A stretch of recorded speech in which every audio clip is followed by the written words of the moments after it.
Alright, so, adjust this thing. Alright, eye itches. Every time I start recording something, it's in my eye. Promised you guys a bit of a tour of the books that I have pertaining to my practice. There's not a shit ton, but there's a few. Some of which I really like, some of which I no longer use, but still have. So, let's get started. I went ahead and propped you up just a little bit. Might reach in here. The very first thing right off the top is this book I got off. Oh, it says Thrift Books. Sorry, it's not a real ring, it just attaches to the lip, and it's annoying me. So, the Egyptian Book of the Dead. This is more of a just have it just cause it's actually in the hieroglyphs, you can actually see it. So, it's more of just a collectible, but I actually got it for fairly cheap, like $20, which is pretty cool.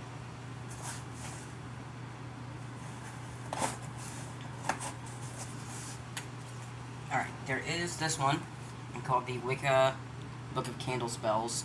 Now, I'm not a Wiccan. I was years ago when I first started my practice. Not anymore.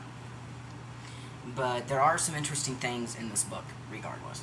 I'm taking it off. It's falling off. Again, this one also. Kitchen witchery is something that I've definitely experimented with.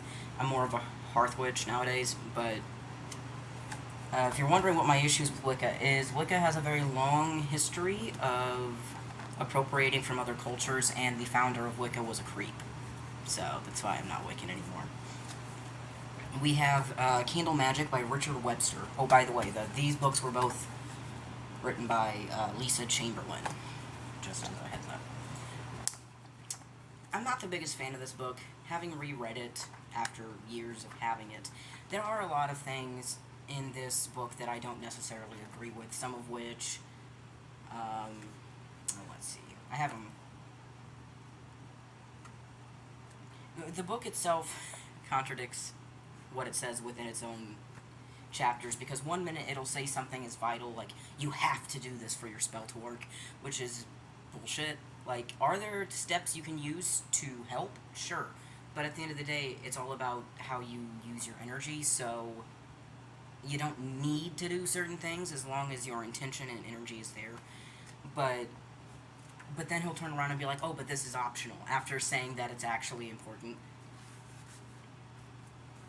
He's also one of those big, do no harm kind of people, which, here's the deal, I don't do a lot of hexing or anything like that. I just don't have time for it. But I can't stand the people that will literally harass others. Like, how dare you do that? You should do no harm. I'm not a Wiccan. Shut the hell up. There's this one called Practical Candle Burning Rituals. This one's really interesting because it's both by Raymond Buckland, by the way. It both works for pagans who are non-religious, but there's also, like, Christian witch spells in this as well. Son, what are you doing? Stop chewing on your food bag. Sorry, my kitten's down there being an annoyance. Here we have one of many Scott Cunningham books. Scott Cunningham was a practitioner who wrote many, many books. He is considered one of the probably best known witches to have published. Again, he had more of a Wiccan mindset about doing no harm and never do spells for money, which I think is stupid. Like, if it's your craft and you're not appropriating, do whatever you want. But this one's interesting. It's called The Magical Household. It talks about rituals and spells you can do for the home. There's this one. I don't even know why I still have it. It's called Silver Spells for Protection by Silva Ravenwolf. Silva Ravenwolf, last I checked, is one of those people that seems to think Wicca and witchcraft are the same thing. Just as a heads up, Wicca is a religion. Witchcraft is a practice.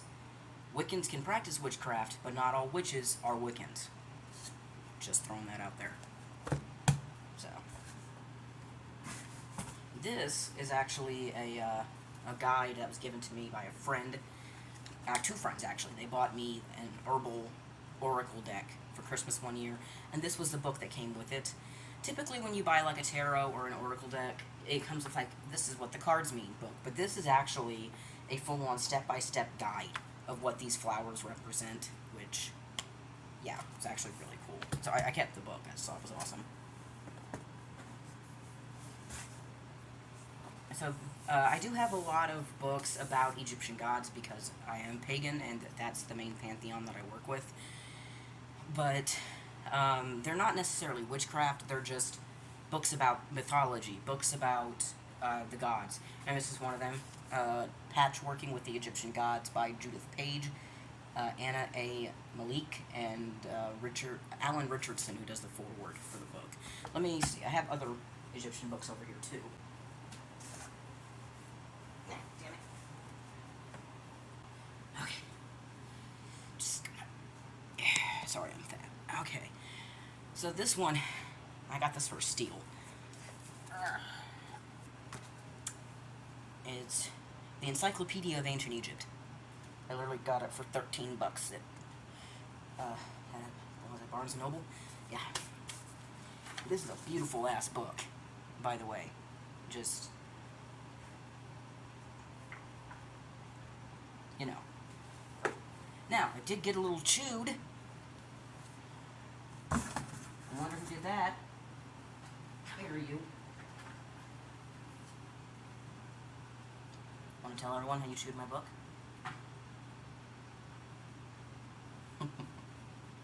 Yeah, there's the other guilty party right there. I love you. I'm covering cat hair. But yeah, that's one of them. It's a really awesome book. Again, got it for steal. Put it over here. Then we have Religion and Magic in Ancient Egypt by Rosalie David. I keep forgetting to say authors. The Encyclopedia of Ancient Egypt, General Edition by Helen Strudwick. But this one is by Rosalie David, and it's Religion and Magic in Ancient Egypt. Here's another Barnes & Noble. Oh, this one was half-price books. Actually, let me peel the sticker off. I've been meaning to do that. Oh no, it's not coming off. Oh, this is going to annoy my OCD so severely. Fuck it. At least I can read the title now. This is basically kind of a dictionary. A dictionary of terms that you often see used when speaking about ancient Egypt by Thames and Hudson. There's Egyptian Myths, Jake Jackson. Then there's this one that I've had since high school, just called The Gods of Ancient Egypt. Fun fact, I stole this from my high school library. Like, straight up stole. I never gave it back. And not even like I checked it out and then paid for it. No, I just walked out with it without... Yeah, I stole it. It still has the... That ages me right there. Yep, 2012. No, not 2012. 2011. Yeah, that was the year I graduated, 2011. I'm aging myself here. But yeah. And the last one I have is another half-price book called The Color Book of Egyptian Mythology by Richard Patrick. Again, it's a beautiful-ass book. I love books about ancient Egypt that have like pictures and that are in color because they always do such an amazing job representing the art and just the way things looked back then. So, yes. Alright. But yeah, those are the ones I have right now for ancient Egypt. But I plan to get more eventually someday when I'm not poor. Which may never change, but still.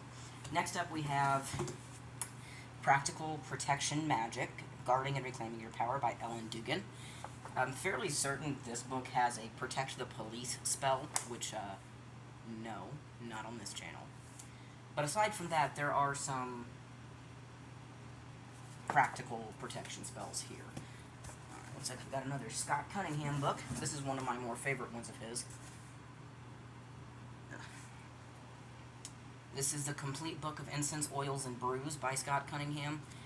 One of the things I absolutely love about this book is that it shows you how to make all sorts of things from soap to oils, but it also tells you what herbs are poisonous, how to exchange out.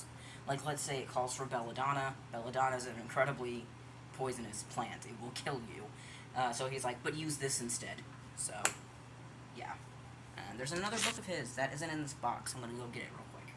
I'm hoping the cat doesn't knock down the phone while I'm gone. Lucian.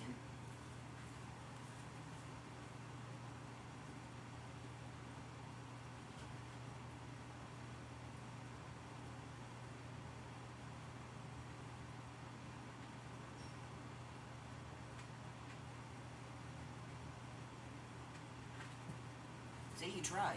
Here, he's right here. Right there. He jumped up. I don't know if that was caught on camera. I'll check the footage back when I'm editing. Alright, so this one is basically considered like the Bible for a lot of witches, especially those that are green witches, kitchen witches, anyone interested in herbalism. And that is Scott Cunningham's Encyclopedia of Magical Herbs. I have, as you can see, so I can show you, I've doodled in it, I've dog tagged it. This book, I've had this thing since 2017, for as long as I've had my practice. This book was given to me because I did some work. He just crawled into the book box. I did some work for somebody and they wanted to pay me, and I told them they didn't have to, and they were like, well, let me send you something, and this is what they sent me. So, son, get out of the box. What, do you want attention too? Here's the other one. His name's Lucian. If you can guess which video game character he's named after, you get a cookie. No, baby. Every witch needs a black cat.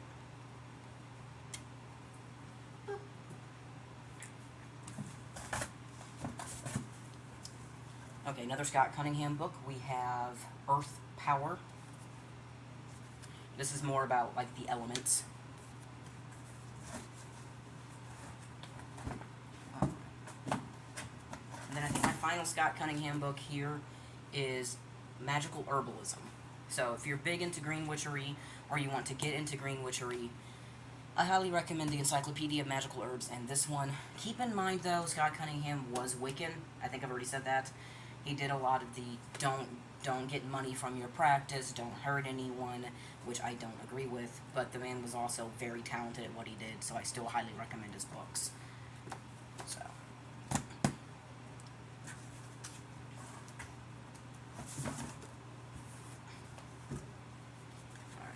There's this one right here, which is just the Modern Herbal Spellbook.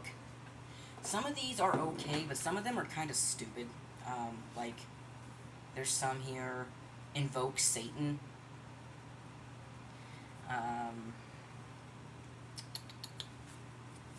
There's also some spells that I just don't agree with, like make someone fall in love with you, or stuff like that. Like, you can't do spells that's going to force someone to think different. Like, you can't force someone to fall in love with you.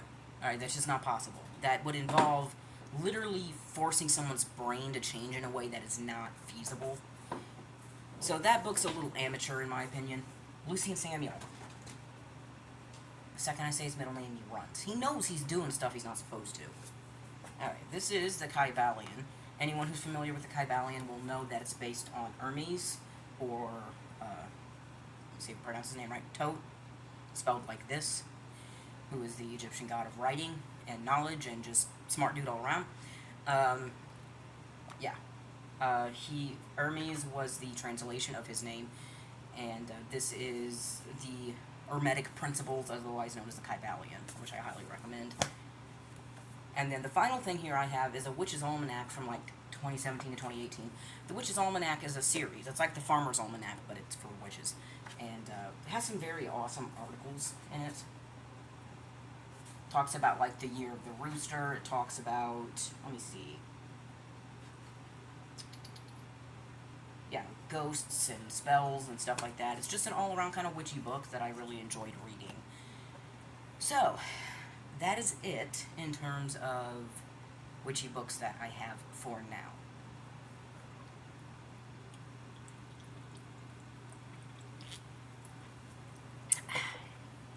I do plan on getting more eventually. I've just been on a very heavy budget as of late.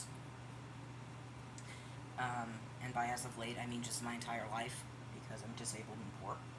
I will say, though, I recently had my Egyptian Oracle deck come in. Egyptian Gods Oracle deck, so I look forward to that. Anyway, I'm going to put these books away and try to relax, because it's been a long day, and I'm tired. So thank you guys for watching. I'll see you next time.